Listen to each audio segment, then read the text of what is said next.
Bonjour, bienvenue à la maison d'Ampère.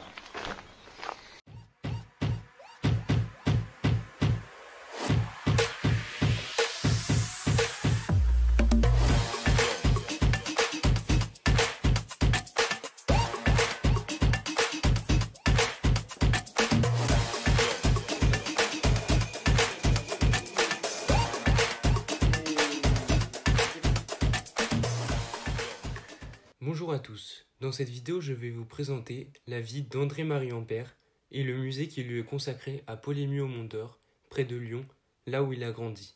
Ampère, c'est un nom que beaucoup connaissent, mais une personne dont on connaît très peu l'histoire. Célèbre mathématicien, physicien, chimiste et philosophe, André-Marie Ampère est surtout connu pour ses découvertes sur l'électricité.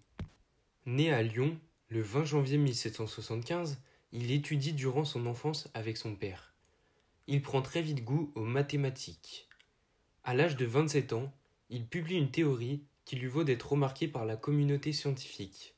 C'est sa considération sur la théorie mathématique du jeu. Il obtient par la suite le poste de professeur de mathématiques transcendantes au lycée de Lyon, qui prendra par la suite son nom.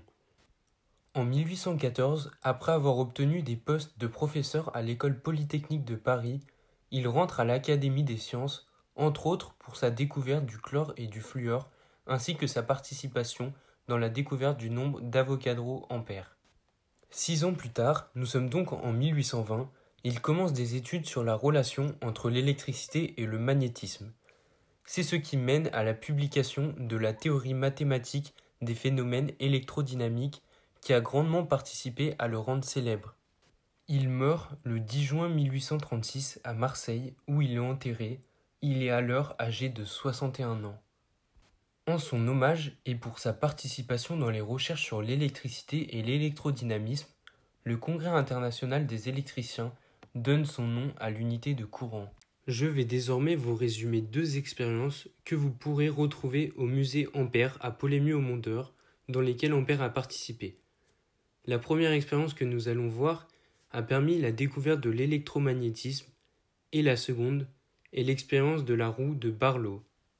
En 1820, lorsque le Danois Hans Christian Ørsted découvre qu'il existe un lien entre le champ magnétique et le conflit électrique, Ampère, comme si un voile s'ouvrait devant lui, concrétise cette expérience en créant l'électromagnétisme.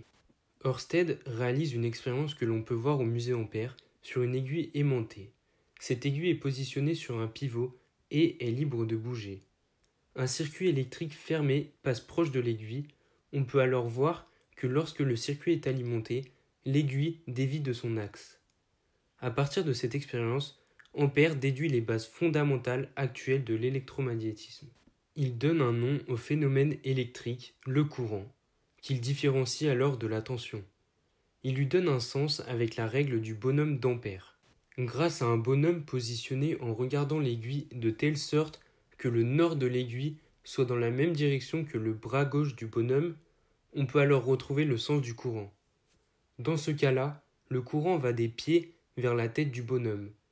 On utilise aussi cette règle à partir du courant pour retrouver le nord de l'aiguille. Dans les années qui suivent la découverte d'Ørsted, des scientifiques tels que Davy ou Faraday essayent de faire une rotation grâce à l'électromagnétisme.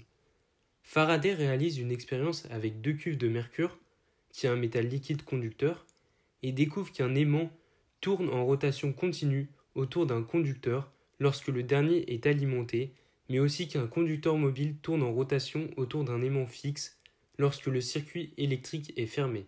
Ampère, après avoir fait une pause sur l'électromagnétisme, revient dessus suite aux expériences de Faraday afin de réaliser ses propres expériences. Il ajoute des modifications, notamment sur le fonctionnement. Faraday et Ampère échangent régulièrement sur leurs idées et ne parviennent pas à s'entendre. Faraday, lui, pense que l'action est due à l'attraction d'un conducteur et d'un aimant, tandis que pour Ampère, il s'agit de la relation entre 2 conducteurs. Il réussit d'ailleurs à créer un mouvement rotatif sans aimant.